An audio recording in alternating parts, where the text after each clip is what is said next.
नमस्कार, मैं हूं ज्योतिषाचार्य पंडित सुदर्शन लव पांडे। प्रतिदिन की तरह आज भी एक नया योग के बारे में चर्चा करेंगे। ये आज का जो योग है महाभाग्य योग, ये कैसे बनता है आप देखिए। महाभाग्य योग ये सूर्य और चंद्र और लग्न से बनता है। तो यदि किसी भी व्यक्ति का, किसी भी पुरुष का दिन में जन्म लिया हो और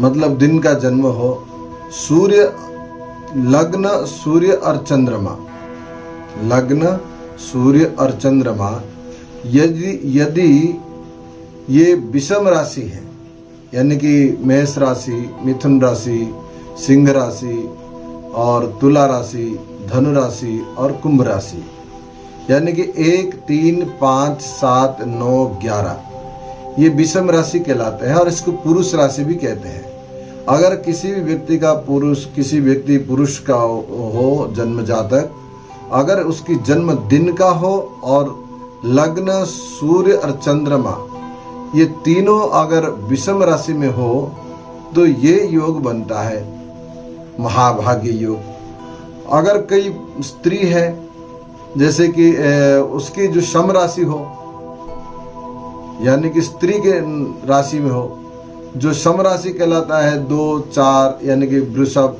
कर्क, कन्या, वृश्चिक, मकर और मीन, ये स्त्री राशियां कहलाता है।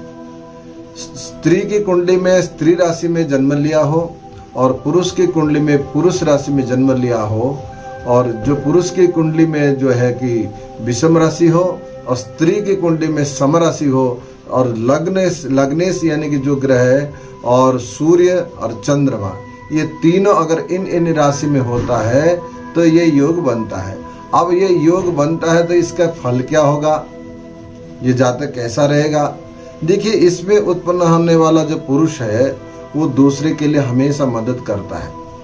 वो अपनी परिस्थिति कैसे भी क्या हो, लेकिन वो दूसरे के लिए हमेशा तत्पर रहता है और वो दूसरे को आनंद भी देता है, दूसरे को सुख देता है, दूसरे को कभी दुख नहीं देता, ऐसा व्यक्ति।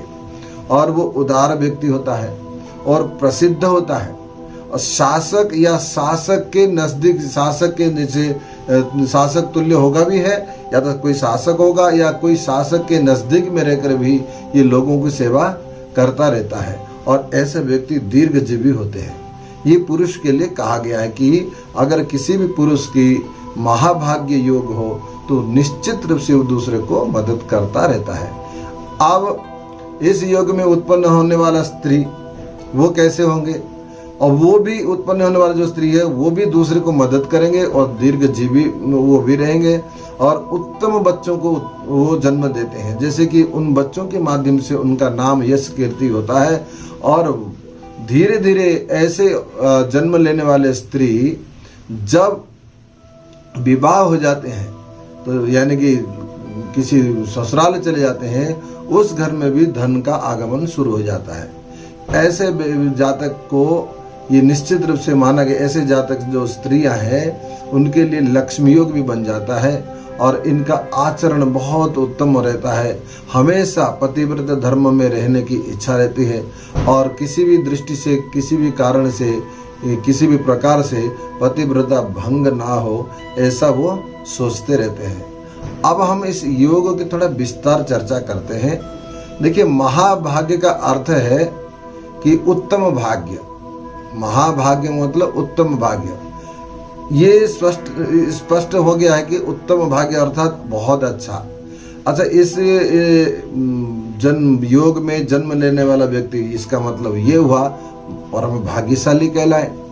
अब देखिए, इसमें आ गया है, इसमें शास्त्र में ये कहा गया है लग्न सूर्य और चंद्रमा, ये तीन को कहा गया है। ये तीन को क्यों कहा गया है?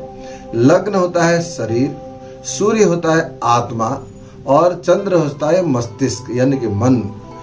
जिस व्यक्ति का ये, इसको कहते हैं त्रिपाद कहते हैं, ये 3 पाद कहते हैं, शरीर, आत्मा और मस्तिष्क, ये सभी कारक होते हैं इन ग्रहों का। जब ये तीनों तत्व सम राशि में हो जाते हैं तो ये जातक बहुत जो सम राशि में क्या लगा, इसके यानी कि ये जो स्त्रियों के लिए बहुत अच्छा होता है। और ये विषम राशि में भी हो जाए तो ये पुरुष के लिए बहुत अच्छा हो जाता है। इसका मतलब यह है कि देखिए, सूर्य प्रतिष्ठा देने वाला है, चंद्रमा मन और मस्तिष्क के काम करने वाला है, लग्न शारीरिक सुख। जिस व्यक्ति को शारीरिक सुख और आत्मा का सुख और मन मस्तिष्क से काम करने वाला व्यक्ति कभी गलत नहीं हो सकता। कभी कभी हमको ऐसा दिखने को मिल जाता है कि ये योग होते हैं, फिर भी वो जो शास्त्र में कहा गया है कि दीर्घजीवी नहीं होते हैं।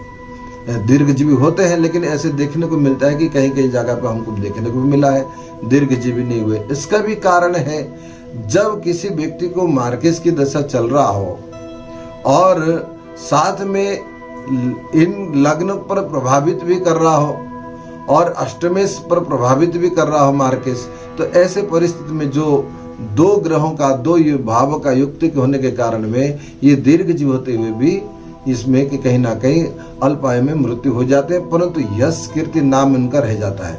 कई व्यक्ति ऐसे भी जन्म लिए हैं, इनके योग में हमको देखने को मिला है, वो कम आयु में जिए लेकिन आज तक भी उनको लोग याद करते रहते हैं। ये जब तक रहेंगे तब तक इनका नाम यश कीर्ति रहता रहेगा। तो इसलिए इस योग के जन्म लेने वाले व्यक्ति को बहुत ही लाभप्रद होता है। अब याद रखिएगा, दिन का सूर्य जन्म हो, यानी कि किसी के दिन में जन्म लिया हो तो वो जन्म के समय में, या और पुरुष के लिए दिन में हो जाएगा और स्त्री के लिए इसका मतलब रात्रि में नहीं होगा, वो सम और विषम राशि कहलाता है। विषम राशि पुरुष के लिए और सम राशि स्त्रियों के लिए। ये दोनों योग, दोनों जो संयोग बनता है, स्त्री होने के कारण में सम राशि हो जाए तो बहुत अच्छा योग होगा, और पुरुष होने के कारण अगर विषम राशि हो जाते हैं तो भी ये योग बहुत अच्छा योग होगा। अगर आपके कुंडली में ऐसा योग है तो आप इसको भी देख सकते हैं और इसको विचार कर सकते हैं। अन्यथा आप हमारे नीचे दिए गए फोन नंबर पर आप हमसे संपर्क करके आप अपने जन्म कुंडली का विचार कर सकते हैं। फिर अगले एपिसोड में नया योग लेके मिलेंगे, तब तक के लिए आज्ञा दीजिए। नमस्कार।